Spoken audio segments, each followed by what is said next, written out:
할렐루야. 1부 예배에 오신 모든 성도님들을 환영합니다. 우리 다 함께 자리에 일어나셔서 우리를 구원하신 주님의 이름을 찬양합시다.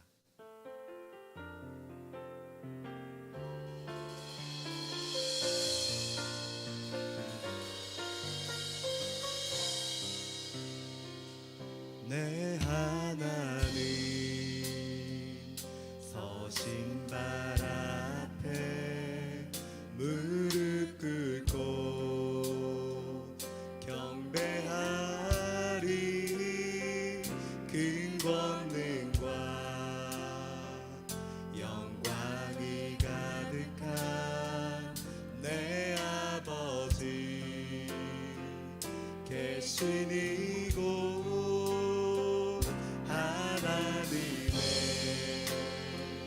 그 크신 사랑이 우리 죄를 사하셨네. 어린 양의 보혈의 은혜로 나 담대히 나아가. 할렐루야. 우리 그런 주님의 이름을 찬양합시다. 오 하나님, 오 하나님, 그 빛난 얼굴 배우며 두 손 들고 나아가리. 찬송과 존귀와 영광과 능력을 우리 한 번 더 외갑시다. 오 하나님, 오 하나님, 그 빛난 얼굴 배우며 두 손 들고 나아가리. 찬송과 존귀와 영광과 능력을 보좌 위에. 아멘. 찬송과 존귀와 영광과 능력을 그 하늘 보좌 위에 주님께. 아멘. 만유의 주제, 만유의 주제, 존귀하신 예수, 사람이 되신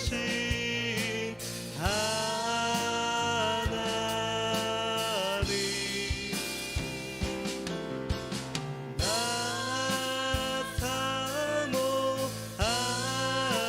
사모하여 영원히 섬기 내 영광 되신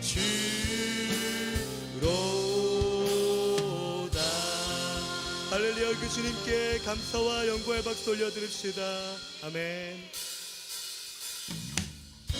계속해서 기쁨과 즐거움으로 그 주님의 이름을 찬양합시다.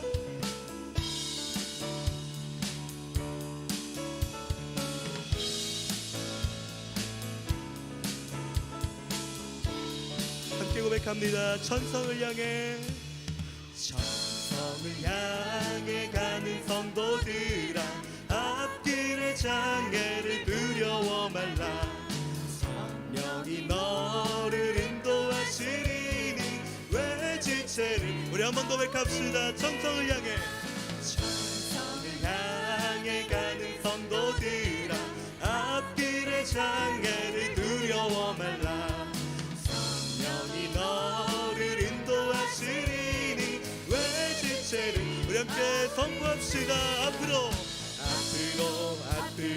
천성을 향해 나가세. 천성문만 하고 나가세.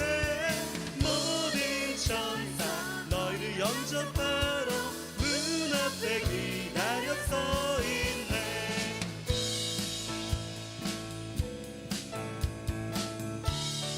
우리 계속해서 고백합시다. 너 가는 길을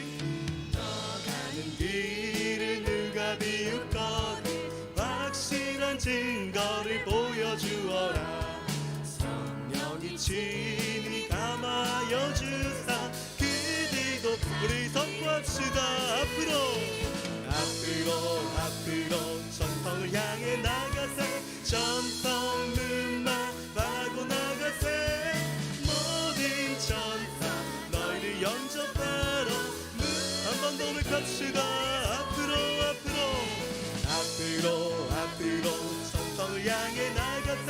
전성문만 바라고 나가세.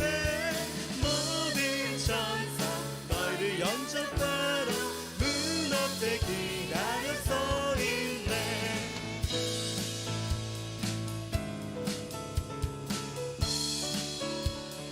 너가는 길을 모두 가기 전에 내 손에 든 검을 꽂지 말아라. 저 마귀 흉계 모두 깨뜨리고 끝까지 아멘. 앞으로 전성을 향해 나가세. 전성문만 바라고 나가세. 모든 천사 너희를 영접하러 우리 한 번 더 선포합시다. 앞으로 전성을 향해 나가세. 전성문만 바라고 나가세. 모든 천사 너희를 영접하러 우리 마지막으로 선포합시다. 앞으로 전성을 향해 나가세. 전성문만 바라고 나가세. 모든 천사 너희를 영접하러 문 앞에 기다려 서 있네.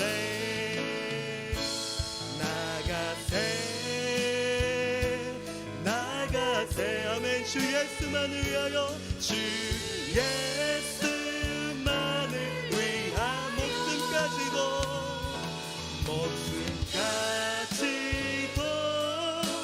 바치고 자 우리 마지막으로 선포해봅시다. 나가세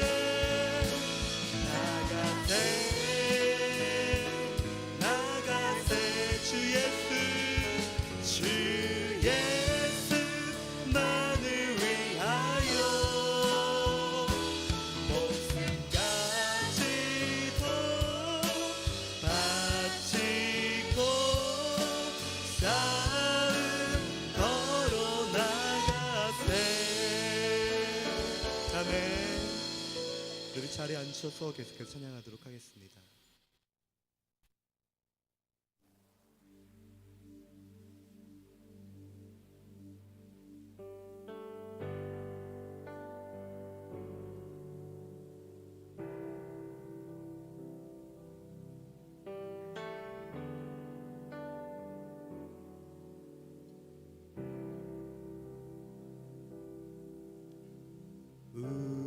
우리 주는 위대한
자를 고치시며 상한 자를 고치시며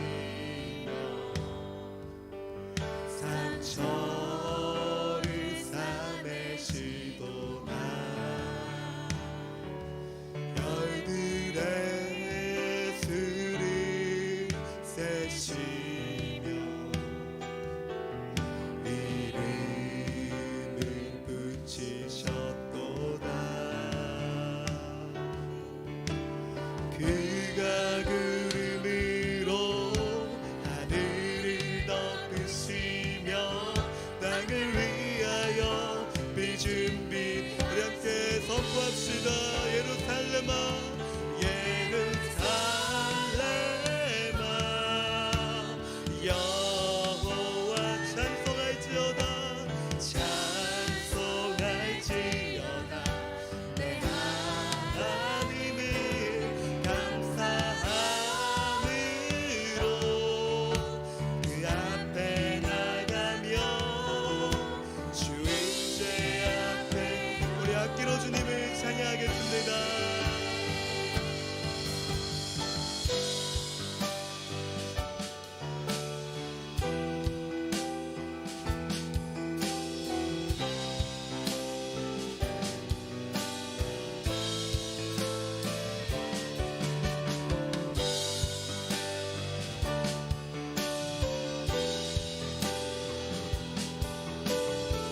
우리 이렇게 고백합시다. 그가 구름으로 그가 구름으로 하늘을 덮으시며 땅을 위하여 우리 한 번만 더 고백하겠습니다. 그가 구름으로 그가 구름으로 하늘을 덮으시며 땅을 위하여 우리 그런 주님을 찬양합시다. 예루살렘아 예루살렘아 여 찬송할지어다 찬송할지어다 내 하나님을 감사함으로 그 앞에 나가며 주의 우리 마지막으로 선포합시다. 예루살렘아 예루살렘아 여호와를 찬송할지어다 내 하나님을 감사함으로 그 앞에 나가며 주인제 앞에 우리 그런 주님 앞에 이렇게 고백합시다. 아름다우신 오 놀라우신 영원할 수 없는 사랑 오 위대하신 하나님의 사랑 영원히 우리 마지막으로 선포합니다. 아름다우신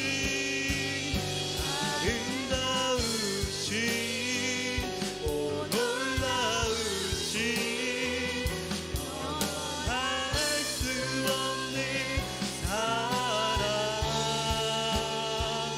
오 위대하신 하나님의 사랑 영원히 찬양하리.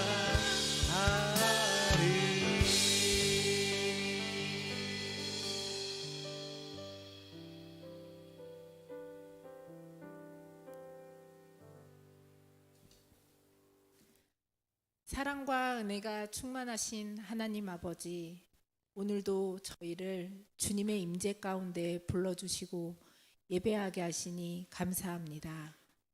하늘과 땅과 모든 만물을 지으시고 계절을 바꾸시며 역사와 우리의 삶을 다스리시는 주님을 온 마음과 정성을 다하여 찬양합니다. 하나님, 뜨거운 여름을 지나 선선한 계절을 허락하시고 핵곡식과 과일로 풍성한 추석을 맞이하게 하신 하나님의 은혜에 감사드립니다. 일상의 순간마다 저희를 먹이시고 입히시며 지켜주신 주님의 사랑에도 불구하고 주님보다 저희 세상을 더 의지하고 사랑보다 자기 마음을 앞세운 연약함을 회개합니다. 용서하여 주시옵소서. 십자가로 새롭게 하신 주님의 은혜를 기억하게 하시고 말씀에 순종하며 주님의 길을 걷게 하옵소서. 하나님, 이 나라와 민족을 불쌍히 여겨 주시옵소서. 혼란한 시대 속에서 분열과 갈등으로 상처받은 이 땅을 치유하시고 주님의 평강이 가득한 나라로 회복시켜 주옵소서.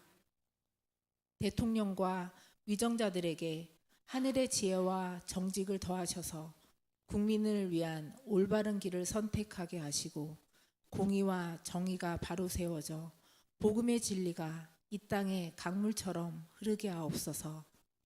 연대와 공감, 정의로운 정책이 실현되어 가난한 자와 소외된 이웃이 함께 살아가는 행복한 나라가 되게 하옵소서. 하나님, 올해는 온누리 교회가 창립 40주년이 되는 해입니다. 하영조 초대 목사님을 기억합니다. 창립될 때 주셨던 사도행전적 바로 그 교회의 비전인 엑츠 29의 비전을 품고 세상 끝날까지 복음을 전하는 교회로 인도하옵소서. 예배 공동체, 성령 공동체, 성교 공동체로 든든히 세워지게 하옵소서. 하나님, 서산 온누리교회를 위해 기도드립니다. 담당 목사님과 그리고 리더십, 모든 성도가 교회에 주신 비전을 품고 기도하게 하시니 감사합니다. 교회 이전의 모든 과정을 주님 주관하여 주옵소서. 교회를 통해 하나님의 선교가 확장되어지고 깨어진 가정이 회복되어지며 다음 세대가 하나님의 말씀으로 양육되게 하옵소서. 열방에서 복음을 들고 애쓰고 수고하시는 선교사님들을 위해 기도합니다.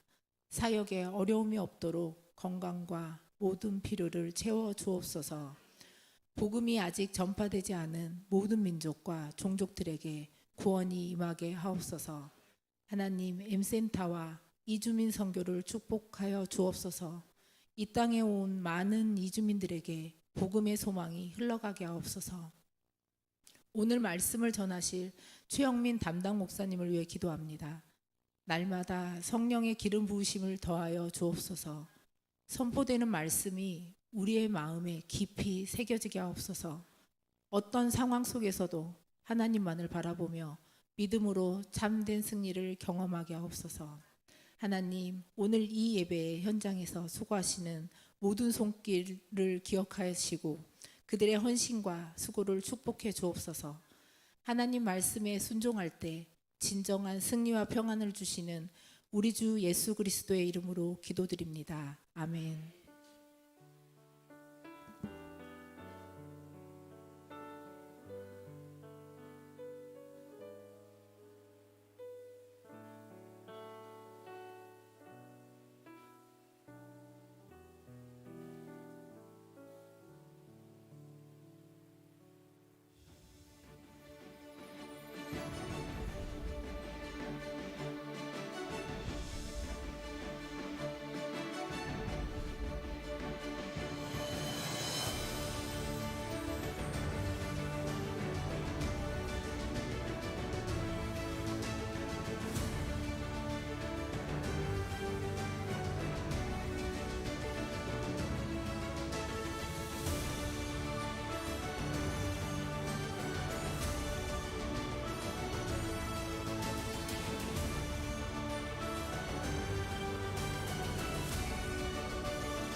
창립 40주년을 맞이하여 지금 여기 사도행전이라는 주제로 온누리 사역 축제를 열게 되었습니다. 하나님께서 행하신 놀라운 일들을 기억하며 미래를 향해 새롭게 도전하는 자리가 되기를 원합니다. 많은 성도들 함께 참여하고 특별히 리더십 분들의 참여를 요청드립니다.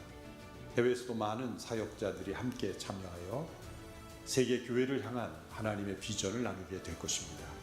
주님이 함께 하시는 복된 자리가 되기를 축복합니다. 감사합니다.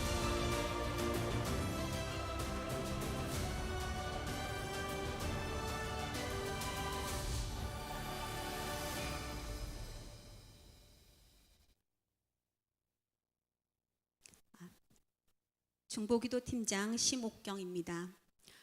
중보기도 팀장이 하는 일은 팀원들에게 매주 모임을 안내하고 간단한 점심 식사를 준비하는 것이어서 어렵지는 않았습니다.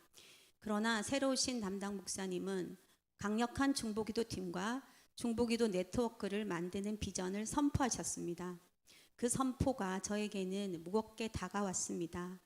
그러던 중 목사님께서 출타로 인해 몇 주 화요 중보기도를 비우는 일이 생기게 되었고, 목사님께서는 팀장이 기도 인도를 하라고 말씀하셨습니다. 목사님, 저 얼떨결에 중보기도 팀장이 되었습니다.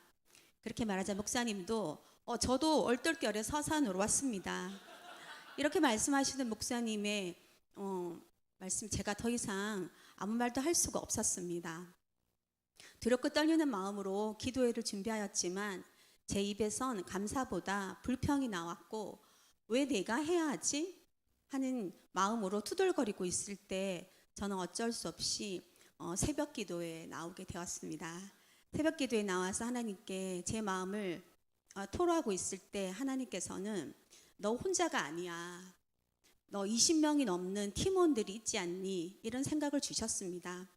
하나님의 응답으로 저의 걱정과 두려움은 사라지고 감당할 수 있는 힘이 생겨났습니다. 그리고 저뿐만 아니라 다른 중보기도 리더도 세워주셔서 평신도 만에 중보기도 팀이 진행될 수 있게 하셨습니다. 1학기엔 중보기도 파티 체계라는 제목의 중보기도 세미나를 열게 되었고, 중보기도가 노동인 줄만 알고 있었는데 파티라는 제목이 신선한 충격이었습니다. 중보기도 파티는 다른 사람들의 유익을 위해 함께 기도하는 모임을 의미하며 단순한 즐거움이 아니라 하나님의 사랑과 축복을 나누는 축제입니다. 왕 대신 예수님과 왕의 긴 의자에 함께 앉아 매주 축제의 시간을 열고 있습니다. 하나님은 중보기도 세미나가 끝날 때쯤 우리 팀의 크고 작은 기도에 응답해 주셨습니다. 서산 온누리 교회 안에 2부 예배 중보기도 팀만이 있었는데 이 세미나가 끝날 때쯤에 1부 예배를 위한 중보기도 팀과 수요 예배를 위한 중보기도 팀이 자발적으로 세워져 기도하는 모임이 시작되는 기적을 보여주셨습니다. 성도님들의 기도함에 중보기도함에 요청한 자녀의 진학 문제, 그리고 경제적인 문제 같은 현실적인 기도 제목에도 친절히 응답해 주시고, 하나님을 인격적으로 만나게 해달라는 기도에도 즉각 응답해 주시는 하나님의 역사를 보게 해주셨습니다. 기도하지 않았다면 누릴 수 없는, 기도하는 자들만이 맛볼 수 있는 기쁨으로 저희 팀은 만나면 함께 얼싸안고 울고 웃습니다. 2학기에는 기도로 세계를 움직이라는 책으로 나눔을 하며 끊임없이 기도에 대해 배워가고 있습니다. 강력한 기도 용사가 되라는 말씀에 순종하여 매일 2명씩 성령으로 기도하는 기도 용사 운동 프로젝트를 시작하였습니다. 지금은 14명의 중보기도 팀이 함께 하고 있습니다. 기도 용사 운동은 우리 공동체에게 요구하시는 하나님의 마음을 알기 위해 매일 기도하며, 그리고 하나님이 주시는 마음과 기도 제목을 팀에 공유하며 진행되고 있습니다. 성령님의 인도를 받는 삶을 생활화하는 운동입니다. 이 기도 용사 운동에 더 많은 성도님들이 함께 해주실 것을 부탁드립니다. 하나님은 우리가 함께 모여 기도하는 것을 기뻐하십니다. 누구나 기도해야 하고 누구나 할 수 있습니다. 사도행전적 교회를 꿈꾸며 비상을 준비하는 우리 서산 온누리 교회의 강력한 기도의 엔진이 되는 중보기도 팀이 되길 소망합니다. 감사합니다.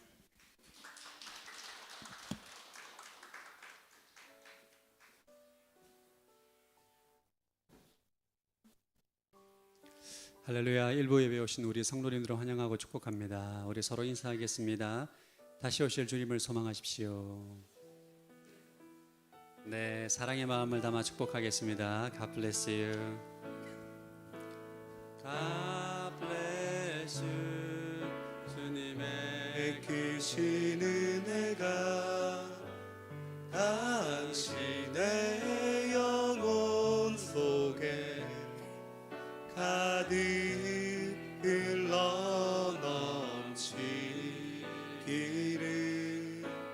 당신의 몸과 마음 붙드시며 행하는 그 모든 것을 지키시며 보호하시고 참 기쁨이 언제나 넘치기를 축복하며 기도합니다. God bless you. God bless you. God bless you. God bless you. God bless you. 축복해요. 감사해요. 축복해요. 감사해요. 네, 서로 사랑의 박수로 축복하겠습니다. 네, 우리 조금 전에 보신 영상에 보신 것처럼 저희가 오늘의 교회가 10월 6일 다음 주 주일이 이제 창립 40주년입니다. 그래서 많은 이벤트와 행사를 하고 있는데 여러분 주변에 보시면 지금 여기 사도행전이라는 신청서가 있습니다. 저희가 여러 가지 많은 이벤트를 하고 있는데 특별히 10월 21일부터 23일 3일 동안에 온누리교회 40년의 모든 그 영성과 사역에 대한 내용들을 공유하는 시간을 가집니다. 보시면 복음, 문화, 선교, 온누리교회가 또 복음에 헌신되어 있는 교회고 또 문화를 통해서 복음을 전거하고자 하고 또 선교에 우리가 포커스를 맞추고 있는데요. 온누리교회를 정말 깊이 알아갈 수 있는 사역과 영성을 알아갈 수 있는 이번에 온누리 사역 축제를 준비하게 됩니다. 그래서 저희가 캠퍼스를 준비하고 있기 때문에 저희 교회 리더십들은 이번 기회에 좀 온누리 이런 교회가 처음인 것 같습니다. 제가 볼 때 이렇게까지 온누리 교회를 자세하게 소개하고 준비하는 시간은 제가 처음 봅니다. 그래서 이 시간에 저희 서산 온누리 교회 리더십들은 꼭 좀 휴가를 내셔가지고 방문하시고 또 강의도 들으시고 온누리 교회 하나님께서 원하시는 영성의 이런 교회구나 그런 것을 좀 보시고 오셔서 서산 온누리 교회를 더욱더 이렇게 잘 아름답게 세워갈 수 있는 그런 은혜가 되었으면 좋겠습니다. 등록 신청서에 보시면 이름과 연락처 적어 주시면 저희가 또 신청을 해서 저희가 잘 또 여러분 안내하도록 하겠습니다. 그리고 저희가 책을 안 가져왔는데 이 40주년을만 저희가 교회에서 하나 이벤트를 합니다. 뭐냐면 독후감 공모전을 합니다. 지금 여기 사도행전이라는 책이 있는데요. 이 책은 사실 이주호 목사님이 집필 하신 게 아니라 저 이번에 2년 동안 150명의 성도들과 작가가 붙어서 온누리교회 그 책을 만들었습니다. 수십 군데는 책은 웹진으로 여러분께 공유를 해드렸고 그 책을 정말 요약해서 누구나 쉽게 읽을 수 있도록 만든 그 책이 바로 지금 여기 사도행전이라는 책인데 3층에 가시면 저희가 책이 준비가 되어 있습니다. 그래서 여러분들에게 이 책을 보시고 2장 정도의 분량의 독후감을 작성하셔서 내어주시면 1등에게 주유권 10만 원, 할렐루야. 우수상에 또 주유권 5만 원, 그리고 참가상은 카페 음료 이용권을 다 드리도록 하겠습니다.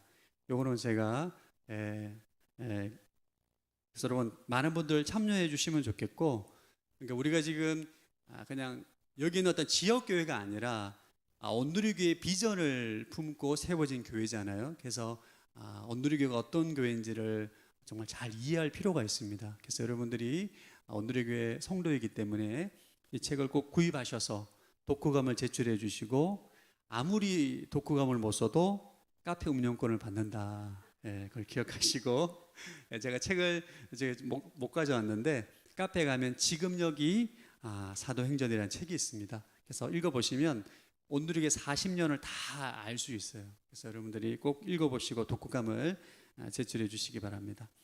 또 주보에 보시면 여러분 10월 수요 예배에 간지가 나와 있습니다. 성전 건축이라는 제목으로 10월부터 저희가 이제 인테리어 공사를 하고 있기 때문에 성전 건축이라는 주제로 기초공사 십자가에도 10월 8일은 추석 연휴이기 때문에 예배가 각 가정에서 드려주시기를 바라고요. 벽돌 공사 은사 공동체, 인테리어 공사 사랑과 용서, 건축 승인 열방을 품는 공동체라고 이번에 주제를 정했습니다.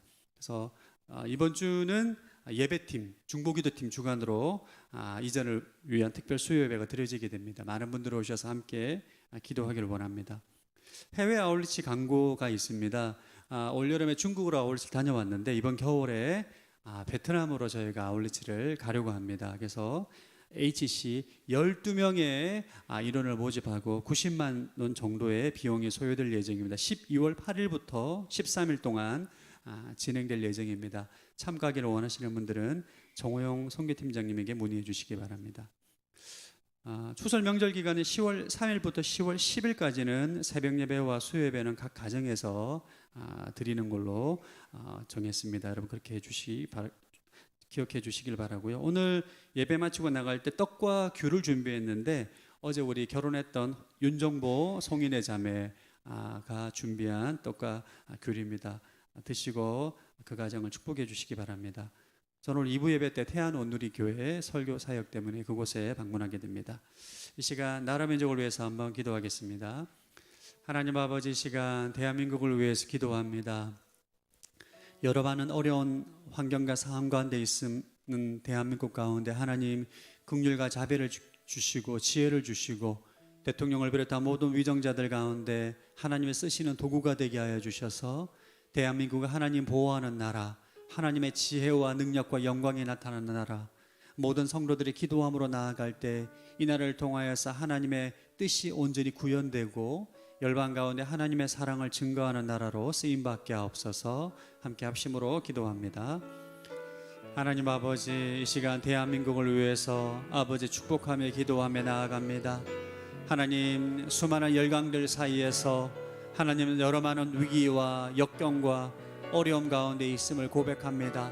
하나님 대통령을 중심으로 모든 국민들이 연합하게 도와주시고 하나님의 뜻이 무엇인지 분별하게 하시고 하나님을 경외하게 하시고 여러 많은 복잡한 국제 외교 관계 가운데 하나님 지혜를 주셔서 모든 대통령과 외교 장관과 모든 실무자들이 하나님의 지혜로 그 모든 것들을 역경들을 잘 감당하기를 원합니다.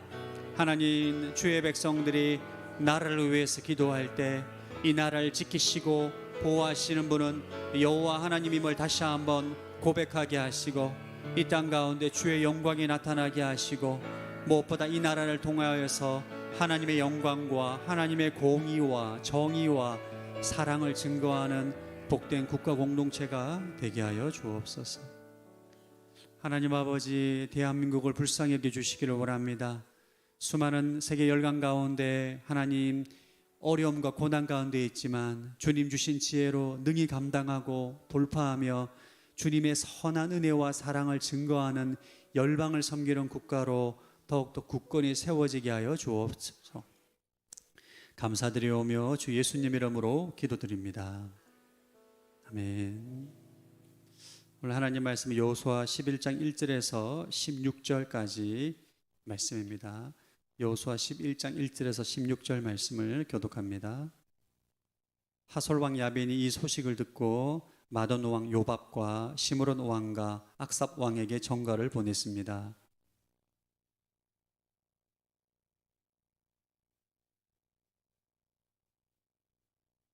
동쪽과 서쪽의 가나안 사람들, 아모리 사람들, 헷 사람들, 브리스 사람들, 산제 여부스 사람들, 미스바 땅의 헤르몬 아래에 사는 히위 사람들에게도 전가를 보냈습니다.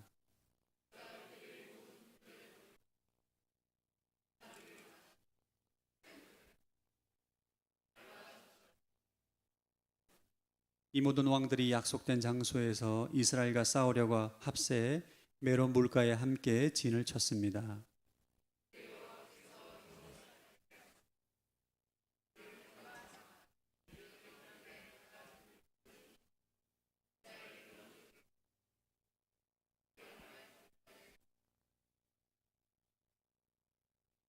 그러자 여호수아는 그 모든 군사들과 함께 메론 물가에 있는 그들을 급습해 덮쳤습니다.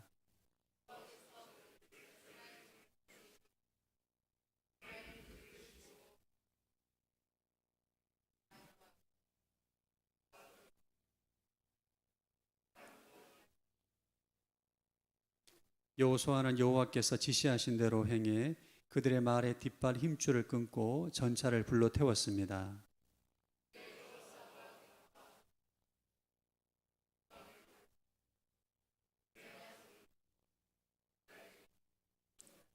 그들은 그 성의 모든 생명을 칼라로 쳐서 진멸시켜 숨 쉬는 곳이라고는 하나도 남지 않았으며 하소를 불태웠습니다.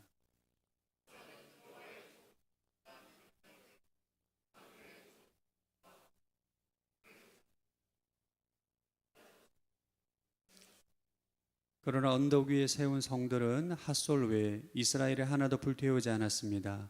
여호수아는 오로지 핫솔만 불태웠습니다.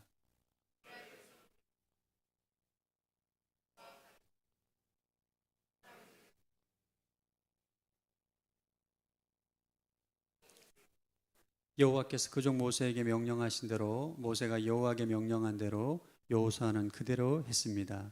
그는 여호와께서 모세에게 명령하신 모든 것을 남김없이 행했습니다. 이렇게 해서 여호수아는 그 땅 전체, 곧 산지, 네게브 전 지역, 고센 전 지역, 서쪽 평지, 아라바, 이스라엘 산지와 그 평자를 다 차지했습니다. 아멘.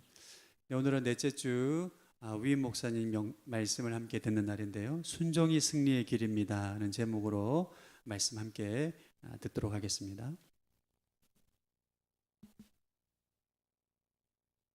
예수님을 믿지 않는 사람들이 불신앙의 이유를 설명할 때 가장 많이 드는 것이 예수님을 믿게 되는 것은 내 자유를 잃어버리고 또 억압되고 구속받는 것, 그것이 싫다는 것입니다.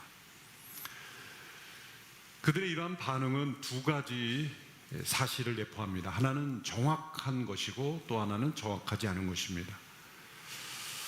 정확한 사실은 예수님을 믿는다는 것은 하나님의 말씀에 순종하는 삶이라는 것입니다. 부정확한 것은 그런 말씀에 순종하는 삶이 자유를 잃어버린 삶이라고 생각하는 것입니다. 그것은 틀린 생각입니다. 과연 하나님의 말씀에 순종하는 믿음의 삶이 우리의 자유와 행복을 빼앗아가는 것일까요? 라는 질문을 우리는 던져야 합니다. 그런 이유로 예수님 믿지 않는 사람들도 세상을 살아가면서 많은 법칙에 순응하며 살아갑니다. 자신의 건강을 위해서는 건강 법칙에 철저히 순응합니다. 또 세상에서 경제 활동을 하며 돈을 벌기 위해서는 경제 법칙에 철저히 순응합니다. 또 사회의 법과 질서에도 순응하죠. 사람이 살아감에 있어서 개인의 인생 또 사회생활에 있어서 우리가 순응해야 할, 또 신앙적인 용어로 말하면 순종해야 할 많은 법칙들이 있습니다.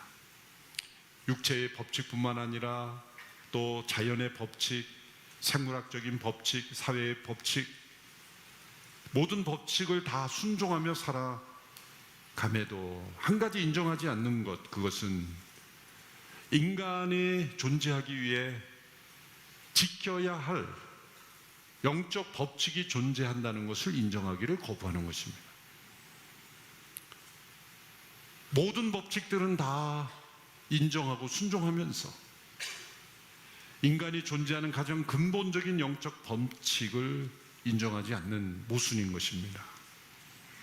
인간 안에는 무엇이 옳고 그른지를 판단하는 도덕률이 내재되어 있습니다. 법이 없어도 사람들은 어떤 법률을 읽어보지 않아도 무엇이 옳고 그른지를 판단하는 양심이 있고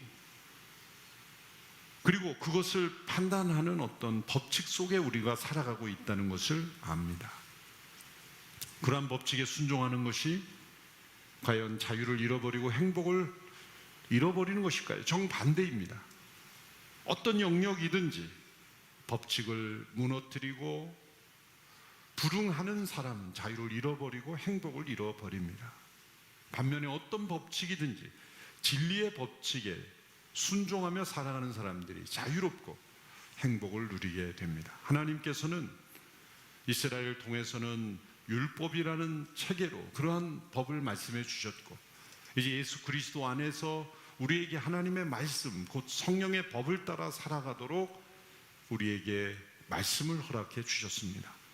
이 하나님의 말씀에 순종하는 것이 곧 우리의 행복이요, 기쁨이요, 자유의 삶이라는 것을 알려줍니다. 이스라엘 백성들이 가나안을 정복하는 이 전복의 여정 속에서도 그것을 알려주는 겁니다. 순종이 곧 승리의 길이라 라는 것을 알려주시기 위해서 여러 전쟁을 치르면서 하나님의 말씀의 그 단계마다, 그 주어지는 문제마다 순종할 때 그 문제가 해결되고 그 전쟁에서 승리하는 것을 하나님께서 보여주시는 역사가 여호수아의 서의 역사입니다. 여호수아 10장에서는 하나님께서 기브온과 맺은 언약, 하나님의 이름으로 맺어진 그 조약을 신실하게 지키는 그 여호수아의 모습을 하나님이 기뻐하셨고, 그 기브온에 모여든, 기브온을 공격하기 위해 모여든 남부 지역의 연합 군대를 하나님의 기적적인 능력으로 승리케 해 주셨습니다. 그리고 자연을 멈추는 기적도 허락해 주셨습니다. 이제 11장에 넘어와서는 북쪽에 있는 그러한 성읍들, 그 국가들이 함께 연합해서 또 공격을 하게 됩니다. 이 북쪽 지역의 연합군은 하솔이라는 성읍 도시의 왕 하솔 왕 야빈이 주도하였기에 하솔 전투라고 부르기도 하고, 그 중요 격전지가 메롬이라는 물가였기 때문에 메롬 물가 전투라고 부르기도 합니다. 이 10장과 11장에 이어지는 남부 지역의 연합군과의 전투, 북부 지역의 연합군과의 전투를 지도로 정리해 보면 이런 그림이 됩니다. 남부 지역 여리고로부터 시작한 여리고 아이성 이후로 아래로 내려와서 이제 기브온에 모여든, 기브온을 치기 위해 모여든 그 연합군을 무찌르면서 쫓아 내려가면서 이제 이들을 정복하게 되죠. 근데 저 북쪽에 있었던 하솔이라는 이 지역을 중심으로 해서 이제 연합군이 결성이 돼서 그 하솔 지역 옆에 있는 메롬이라는 물가에 모여든 그 연합군과 전쟁을 하게 되고, 그 일대에 있었던 그런 성읍들을 정복하게 되는 역사가 일어나게 됩니다. 하나님께서 여리고성을 정복하고 아이를 정복하고 또 기브온에 모여든 남부 지역을 정복할 때 각기 다른 전략을 주셨죠. 여리고를 정복할 때는 성읍을 여러 번 돌게 하고 마지막에 함성을 지르게 했습니다. 아이성을 정복할 때는 기습과 매복이라는 전략을 주셨습니다. 기브온을 또 기브온에 모여든 남부 연합군과의 전쟁에서도 하나님께서 구체적인 전략을 주셨습니다. 그렇다면 우리는 이 북부 지역에 모여든 이들과 어떤 전략으로 싸우게 하셨을까를 생각하게 됩니다. 근데 하나님께서 말씀을 통해 우리에게 알려주신 것은 어떤 구체적인 전략보다 이스라엘 백성들의 순종을 강조하고 있다는 겁니다. 사실 이 지금까지 있었던 전쟁보다 이 북부 연합군과의 전쟁이 가장 큰 전쟁이었고 가장 큰 대적이었습니다. 이 하솔이라는 지역이 가나안 전체에서 가장 강하고 큰 도시였습니다. 사실 여리고성이 강하다고 했지만 약 면적이 24,000 평방미터 정도, 아이성과 기브온 지역을 다 합쳐서 8만 평방미터 정도였는데, 이 하솔이라는 지역은 이렇게 40m 고지로 되어 있는데, 아래에 있는 그 지면에 붙어 있는 그 면적이 약 70만 평방미터 이상이고, 위쪽에는 약 10만 평방미터 이상이었습니다. 가장 큰 성읍이었죠. 그래서 가나안 일대에서 가장 전성기를 맞이했던 도시였다고 합니다. 인구는 한 4만 명 정도, 그 당시에 지역으로서는 아주 큰 도시였습니다. 그리고 그 주변에 있던 도시들은 다 하솔의 영향력 아래에 있는 그러한 그 도시 국가들이었죠. 가장 강력한 도시를 상대로 하게 된 겁니다. 그때 이 모여든 사람들을 가리켜 4절 5절에는 이렇게 말씀하고 있습니다. 그러자 그들이 모든 군대를 거느리고 나왔는데 그 사람들이 많아서 바닷가의 모래 같았습니다. 말과 전차도 대단히 많았습니다. 이 모든 왕들이 약속된 장소에서 이스라엘과 싸우려고 합세하여서 메론 불가에 함께 진을 쳤다라고 말씀합니다. 요세푸스라는 당시 역사가 의하면 보병이 약 30만, 기병이 약 10만, 그리고 전차가 약 2만 정도였다고 합니다. 큰 군대가 모였죠. 그뿐만 아니라 4절 5절에 보면 그 지역들이 다 함께 합세했는데, 또 다른 지도를 통해 보시면 저쪽 위에 이쪽으로 보면 제일 오른쪽에 있는 게 하솔이라고 동그라미를 빨갛게 쳐놨죠. 그 옆에가 메롬이라는 지역인데, 이 서쪽과 남쪽으로 이 빨간색 동그라미를 친 도시 국가들이 다 연합한, 그러니까 하솔이라는 도시 국가의 영향력 아래 있었던, 다 그러니까 모인 겁니다. 이 사람들이 하솔의 왕 야빈이 모여라, 그러니까 모인 사람들이 이렇게 많은 거예요. 저 북쪽의 헤르몬산부터 이스라엘 골짜기에 있는 더 해변에 있는, 지금의 가자지구 쪽이겠죠.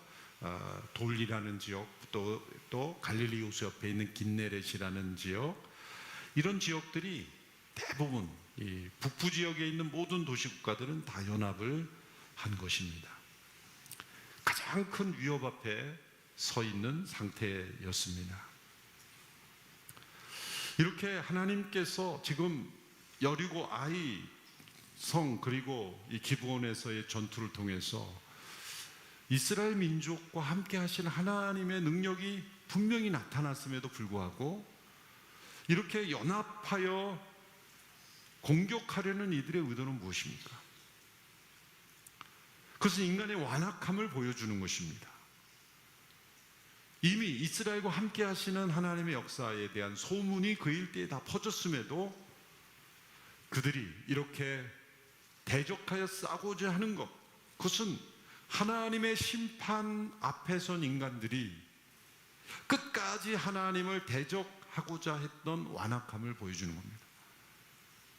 바꿔 말하면 하나님께서 심판하실 때가 되면 인간의 완악함이 극에 달해서 이제 하나님께서 더 이상 은혜 베푸시는 것을 멈추시고 거두게 될 때 인간은 심판받아 마땅한 상태까지 이르게 된다라는 겁니다. 그것을 성경에서는 출애굽기부터 시작을 해서 여호와께서 그들의 마음을 강팍하게 하셨다라는 표현을 씁니다. 오늘 본문에도 그런 말씀이 나오죠. 20절에 보면 여호와께서 그들의 마음을 강팍하게 해 이스라엘과 전쟁을 해서 그들을 진멸시키기 위함이었습니다. 그들이 은혜를 받지 못하게 하셨는데 이는 여호와께서 모세에게 명령하신 대로 그들을 멸절시키기 위함이었습니다. 하나님께서 그들의 마음을 강팍하게 하셨다는 게 하나님께서 죄를 일으키셨다는 뜻이 아니라 죄 가운데 있는 이들이 더 악해지지 않도록 하나님께서 은혜를 베풀고 계시는데 그 악이 가득 찼을 때 하나님께서 은혜 베푸심을 거두실 때 이제 심판에 처하게 된다는 겁니다. 우리가 세상을 보면서 이렇게 세상이 혼란하고 또 죄악이 많은가, 그것이 바로 하나님께서 함께 살아계시지 않는다는 증거라고 생각하지만, 정반대로 하나님께서 살아계셔서 지금 은혜를 베풀어 주셔서 악을 제어하는 은혜를 지금 베풀어 주시기 때문에 그래도 우리가 숨쉬고 살아가는 겁니다. 만약 하나님이 은혜를 거두시면 세상은 우리가 숨쉴 수 없는 하나님의 심판을 받는 자리가 될 것입니다. 바로 가나안 민족에 임한 하나님의 심판이 이제 임박했고 심판하셔야만 하는 상황에 이런 모습이 바로 하나님을 대적하는 일에 이렇게 함께 힘을 합쳐서 그 완악함이 드러난 모습이 바로 이렇게 악한 무리들의 연합군이 형성이 되는 것입니다. 이러한 강력한 대적에 대하여 어떻게 대응했을까 우리는 궁금하게 됩니다. 그런데 그 구체적인 전략에 대해서 성경은 침묵합니다. 도리어 이스라엘 백성들의 순종, 여호수아 그 백성들의 순종을 강조하고 있습니다. 15절의 말씀을 보십시오. 11장 15절의 말씀을 같이 읽겠습니다. 시작. 여호와께서 그 종 모세에게 명령하신 대로 모세가 여호수아에게 명령한 대로 여호수아는 그대로 했습니다. 그는 여호와께서 모세에게 명령하신 모든 것을 남김없이 행했습니다. 아무리 강한 대적이라도 또 아무리 강력한 동맹 연합군이랄지라도 하나님께서 말씀하신 대로 순종하는 자에게 승리가 약속되어 있다는 것을 말씀하고 있습니다. 겉으로 볼 때는 가장 불리하고 위기 상황처럼 보입니다. 가장 강력한 도시를 중심으로 가장 광범위한 그러한 영역에서 연합이 일어났기 때문이죠. 그러나 성경에서는 도리어 여리고성을 무너뜨리는 것보다, 아이성을 무너뜨린 것보다 더 간단하게 하나님께서 그들을 이스라엘의 손에 넘겨주셨다라는 선포가 8절에 나오죠. 여호와께서 그들을 이스라엘 손에 넘겨주셨습니다. 이스라엘은 그들을 치고 한 사람도 남김없이 그들을 쳤습니다 라고 말씀하고 있습니다. 어떤 기적적인 일도 나타나지 않습니다. 기본에서의 싸움과 같이 그런 자연을 멈추게 하는 기적도 나타나지 않습니다. 여리고성처럼 성벽을 돌 때 소리칠 때 무너지는 그런 기적도 나타나지 않습니다. 하나님께서 때로 기적을 통해 우리에게 승리를 주시지만 하나님께서는 더 일반적으로 순종을 통해 하나님께서 우리에게 승리를 주신다는 것을 알려주고 있습니다. 우리는 언제나 기적이 일어나기만을 바라는 믿음이 되어서는 안 됩니다. 우리의 순종 그 자체가 하나님께서 행하시는 놀라운 기적이라는 것을 우리는 믿어야 합니다. 왜 말씀에 순종하는 것이 승리의 길입니까? 첫째로 하나님께서 보호해 주시기 때문입니다. 6절의 말씀을 함께 읽겠습니다. 시작. 그때 여호와께서 여호수아에게 말씀하셨습니다. 그들을 두려워하지 마라. 내일 이맘때 내가 그들을 모두 죽여 이스라엘에 넘겨줄 것이다. 너는 그들의 말 뒷발의 힘줄을 끊고 전차를 불러 태워라. 하술이 지휘하는 이 북부 연합군의 규모를 들었을 때 여호수아는 두려워할 수밖에 없었을 겁니다. 그래서 하나님께서 말씀하시는 겁니다. 그들을 두려워하지 마라. 내가 내일 이맘때 너희에게 넘겨줄 것이다. 하나님의 보호를 약속하시는 겁니다. 아무리 강한 군대가 우리 앞에 놓일지라도 아무리 큰 대적이 있다 할지라도 하나님께 순종하는 자 하나님은 보호하신다 약속하셨습니다. 또 대적들의 그 말에 뒷발의 힘줄을 끊어버리고 전차를 불태워버려라. 왜 이 말씀을 주셨을까요? 이제 승리해가면서 그들의 말과 전차를 의지하고 싶은 그러한 생각이 들까봐 미리 말씀하시는 거예요. 너희들이 전차를 이기면서 전차를 확보해갈 때 그건 다 불태워버려라. 그걸 의지하지 마라. 전적으로 끝까지 하나님만 의지하라. 적들의 말과 적들의 그런 전차를 의지할 생각도 하지 마라. 전적인 하나님의 승리가 너희에게 있을 것이다. 그렇게 약속하시는 것입니다. 얼마나 하나님께서 담대하라 그리고 그 승리를 약속하시는 모습을 보십니까? 하나님의 보호하심이 순종하는 자에게 함께 하시기 때문입니다. 둘째로 하나님께 순종한 자에게 하나님의 지혜를 주시기 때문입니다. 7절의 말씀을 보시면 여호수아가 그 모든 군사들과 함께 메론 물가에 있는 그들을 급습해 덮쳤다라고 말씀합니다. 하나님의 보호하심을 신뢰하는 것과 지혜롭게 행동하는 것은 아무런 모순이 없습니다. 하나님께서 순종하는 자에게 지혜를 주십니다. 신명기 4장 6절의 말씀을 우리 한 목소리를 함께 읽어보겠습니다. 시작. 규례와 법도들을 잘 지키라. 이곳으로 여러 민족들에게 너희의 지혜와 통찰력을 보여주게 될 것이다. 이들은 이 모든 규례들에 대해 듣고 이 위대한 민족은 지혜롭고 통찰력 있는 백성이다라고 할 것이다. 말씀에 순종하는 자에게 지혜와 통찰력을 주신다는 겁니다. 왜냐하면 모든 상황, 모든 순간마다 하나님께서 다 말씀하실 필요가 없기 때문이죠. 하나님의 말씀에 순종하는 자에게는 모든 일상의 영역에서 우리가 스스로 판단하고 결정할 수 있는 자유의지를 주셨기 때문에 우리에게 지혜와 통찰력을 주심으로 그 지혜와 통찰력을 사용해서 우리가 승리할 수 있도록 하나님은 도우신다는 겁니다. 결정적인 하나님의 말씀, 중요한 하나님의 말씀에 순종할 때 상세하게 미세하게 우리가 결정을 내려야 할 그러한 결정에 대하여서는 우리에게 주신 지혜와 통찰력을 통해 우리가 승리를 경험할 수 있도록 해 주신다는 겁니다. 지혜가 없는 사람은 작은 문제 앞에서도 무너집니다. 그러나 지혜가 있는, 하나님의 지혜가 있는 사람은 큰 문제 앞에서도 결코 두려워하지 않습니다. 점점 더 큰 문제가 주어져도 하나님의 지혜가 있는 사람은 큰 문제가 두렵지 않고 그 문제에 휩쓸리지 않습니다. 도리어 하나님의 위대하심이 드러나는 계기고 또 하나님의 지혜가 있는 위대한 믿음의 사람이라는 것이 나타나게 될 뿐입니다. 셋째로 말씀에 순종하는 자에게는 하나님과의 관계가 온전히 회복되기 때문입니다. 하나님과의 관계 회복을 누릴 수 있기 때문이죠.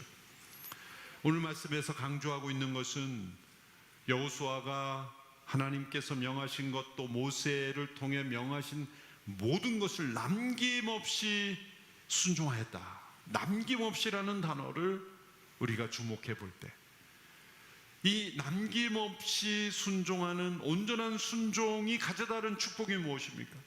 하나님과의 관계에서 조금도 장벽이 없는, 거리낌이 없는 친밀한 관계 속에 들어가게 되는 겁니다. 말씀에 순종하는 삶이 계속되게 되면 그 순종이 거듭될수록 이전보다 더 친밀하게, 이전보다 더 가깝게, 이전보다 더 하나님과의 연합을 경험하게 됩니다. 말씀에 순종하는 것은 단지 살기 위해서가 아닙니다. 하나님과 연합된 삶을 살기 위해서입니다. 승리란 하나님과 연합된 삶의 부수적인 열매일 뿐입니다. 신명기 30장에 보면 이 순종이 우리에게 베푸신 하나님의 새로운 언약 속에서 주어지는 것을 강조하고 있습니다. 신명기 30장 11절에서 14절의 말씀을 우리 같이 읽겠습니다. 시작. 내가 오늘 너희에게 명령하는 것은 너희에게 지나치게 어려운 것도 아니고 너희가 다다를 수 없는 것도 아니다. 그것은 하늘 위에 있지 않으니 너희는 누가 하늘로 올라가 그것을 잡겠으며 우리에게 선포했다고 해서 우리에게가 순종하게 하겠는가 하고 물을 필요가 없다. 그것은 바다 밑에 있는 것도 아니니 너희는 누가 바다를 건너가 그것을 잡겠으며 우리에게 선포했다고 해서 우리가 순종하게 하겠느냐 하고 물을 필요도 없다. 오히려 그 말씀은 내게 아주 가까워 너희 입에 있고 너희 마음에 있어 너희가 순종할 수 있다. 하나님의 말씀은 어려운 것도 아니고 우리가 다다를 수 있는 것도 없는 것도 아니고 하늘 위에 있는 것도 아니고 저 바다에 있어서 우리가 하늘 위까지 올라가거나 바다 깊은 곳에 가야만 순종할 수 있는 것이 아니다. 너희 입에 있고 너희 마음에 있다. 이 말씀이 무엇일까요? 사도 바울이 로마서 10장을 통해서 이 말씀을 인용해서 로마서를 기록합니다. 제가 읽어드리겠습니다. 로마서 10장 8절 9절에 보면 그러면 그것은 무엇을 말합니까? 말씀이 내 가까이 있으니 내 입속에 있고 내 마음속에 있다. 신명기 30장의 말씀을 인용한 것이죠. 이것은 우리가 전파하는 믿음의 말씀입니다. 만일 당신의 입으로 예수를 주라 고백하고 하나님께서 그분을 죽은 사람 가운데 살리신 것을 마음에 믿으면 구원을 받을 것입니다. 입으로 예수님을 주라 고백하고 마음으로 예수 그리스도의 부활을 믿으면 구원을 받게 되는데, 그렇게 입술과 마음으로 믿는 자들에게는 성령님이 임하시기 때문에 우리가 그 하나님의 말씀에 순종할 수 있는 능력이 우리에게 주어진다는 거예요. 하나님은 구약에서도 이미 신명기 말씀에서 복음을 증거하신 겁니다. 우리가 예수 그리스도를 주님으로 믿고 고백하고 받아들이면 하나님의 말씀에 성령 안에서 순종할 수 있는 길이 열린다는 겁니다. 복음은 우리가 순종할 때 하나님께서 구원을 주시고 순종을 얻어낸다는 것이 아니라 하나님의 은혜로 구원받는 자들에게 그 입술의 고백과 마음의 믿음이 우리로 하여금 순종할 수 있는 길로 인도해 주신다는 거예요. 인간의 네 가지 상태를 제가 지난번에도 한번 말씀드렸는데, 인간의 네 가지 상태를 잘 기억할 필요가 있습니다. 타락 이전, 아담과 하와가 타락 이전의 상태는 죄는 없지만 죄를 지을 수 있는 상태였어요. 그래서 결국 죄가 졌죠. 두 번째는 그 죄를 지은 이후에, 타락 이후에 인간은 원죄를 가지고 태어나기 때문에 죄를 지을 수밖에 없는 상태예요. 모든 사람이 다 죄인인 것이고 의인은 하나도 없는 상태입니다. 그러나 예수 그리스도를 주로 고백하고 예수 그리스도의 부활을 마음으로 믿는 자들, 구원받은 자들은 이제 말씀과 성령 안에서 죄를 짓지 않을 수 있는 상태가 된 겁니다. 바로 우리의 상태죠. 예수 그리스도를 믿는 상태. 죄가 없는 것이 아니라 죄는 있지만 죄를 짓지 않을 수 있는 상태. 이렇게 언제 죄를 지을 수 있는 상태로 넘어갑니까? 순종을 통해서. 여전히 죄가 있지만 죄를 짓지 않을 수 있는 상태로 넘어갈 수 있는 능력과 가능성이 우리에게 주어진 겁니다. 이게 구원받았다는 거예요. 구원이 마지막으로 완성될 때는 이제는 죄가 전혀 없는 상태, 죄를 지을 수 없는 상태로 들어가게 됩니다. 우리는 이 세 번째 단계에서 네 번째 단계를 향해 가고 있는 겁니다. 그리고 그 단계 속에 우리는 순종을 통해 날마다 경험해 가는 겁니다. 하나님의 구원을 경험하고 승리를 경험하는 것입니다. 어떤 이들은 아직 죄를 지을 수밖에 없는 상태에 머물 수 있습니다. 예수 그리스도를 주로 고백하고 예수 그리스도의 부활을 마음으로 믿는 자들에게는 구원이 임하고 성령이 임하시기 때문에 이제 순종할 수 있는 그러한 단계로 넘어가게 됩니다. 그러므로 이 순종은 하나님의 은혜로 주시는 길입니다. 구원의 길이며 승리의 길입니다. 여호수아 그 백성들이 하나님께서 말씀하신 것을 하나도 남김없이 순종하였다. 이것은 우리의 모든 삶에 하나님의 말씀에 온전히 순종함으로써 이제 죄를 짓지 않을 수 있는 상태로 날마다 경험해가는 승리를 우리에게 말씀하는 겁니다. 여호수아가 직면한 그 북부연합군의 강력한 군대처럼 우리를 둘러싼 사단의 세력은 우리를 죄악으로 넘어뜨리고 우리를 무너뜨리려는 거대한 세력이 있지만 두려워할 필요가 없는 것은 이미 승리하신 그리스도께서 우리의 대장이시고 순종하는 자에게는 어떠한 대적도 승리할 수 있게 해주신다는 약속을 우리에게 주셨기 때문입니다. 우리가 말씀에 순종할 때 하나님의 보호하심으로 함께 하시고 하나님의 지혜를 주시고 하나님과 더 연합된 친밀한 관계를 누림으로 우리는 구원받고 또한 승리의 삶을 살 수 있게 될 것입니다. 순종이 살 길이며 또한 승리의 길임을 믿음으로 살아가는 저와 여러분이 되기를 축원합니다. 기도하겠습니다. 하나님 아버지, 온전하고 철저한 순종으로 승리를 경험하였던 여호수아와 같이 우리의 모든 삶도 승리하는 삶 되게 하여 주옵소서. 예수님 믿고 따라가며 의지하며 순종하는 것이 우리의 살 길이며 형통한 길이며 그리고 승리의 길임을 날마다 확신하며 믿음으로 걸어가는 저희들이 되게 하여 주옵소서. 세상의 소리에 귀를 기울이지 아니하고 또한 세상의 유혹과 시험에 흔들리지 아니하고 죄를 짓지 않을 수 있는 놀라운 축복의 상태로 우리를 인도하셨으니 믿음으로 그 길을 순종으로 담대하게 걸어가는 저희들 되게 하여 주옵소서. 예수님의 이름으로 기도하옵나이다. 아멘. 다 같이 자리에 네, 다 함께 일어나셔서 봉헌 찬송 드리겠습니다.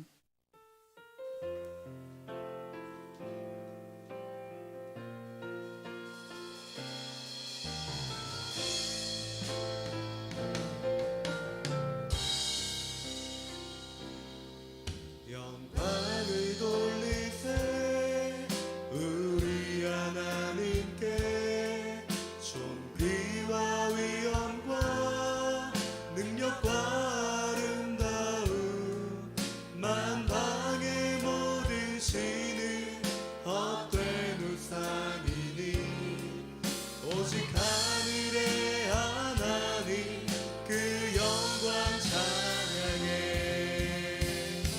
주님의 영광 모든 나라 위에 주님의 영광 온 세계 위에 하늘에 계신 우리 아버지 영광 찬양해. 우리 주님 나라 영원하리라. 우리 주님 뜻은 이루어지리라. 우리 주님 나라 영원하리라. 하나님 아버지 감사합니다. 기쁨과 감사로 귀한 물질을 드립니다. 드린 손길 가운데 차고 넘치는 축복을 허락하여 주옵시고 삶의 모든 현장 가운데 하나님의 지혜와 하나님의 능력으로 승리할 수 있도록 축복하여 주옵소서. 이제는 우리 주 예수 그리스도의 은혜와 하나님 아버지의 무한하신 사랑하심과 성령의 교통하심이 순종의 승리의 길임을 다시 한번 기억하고 매 삶에 하나님 말씀에 순종하기로 결단하며 기도하며 나아가는 모든 서산 온누리교회 성도들 위해 M센터 위에 열방 가운데 수고하시는 모든 선교사님 위해 지금부터 영원토록 함께하기를 축원하옵나이다. 아멘.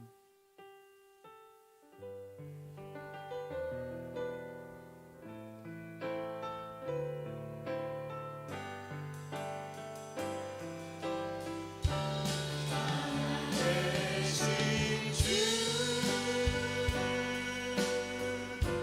나의 참된 소망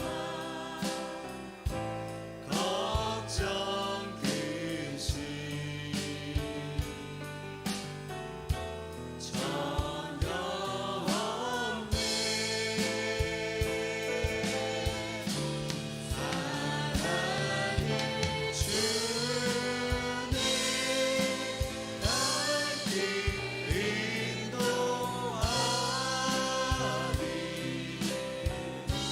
내 모든 삶의 기쁨 늘 충만하네. 할렐루야. 하나님께 감사의 박수 드리겠습니다. 아멘.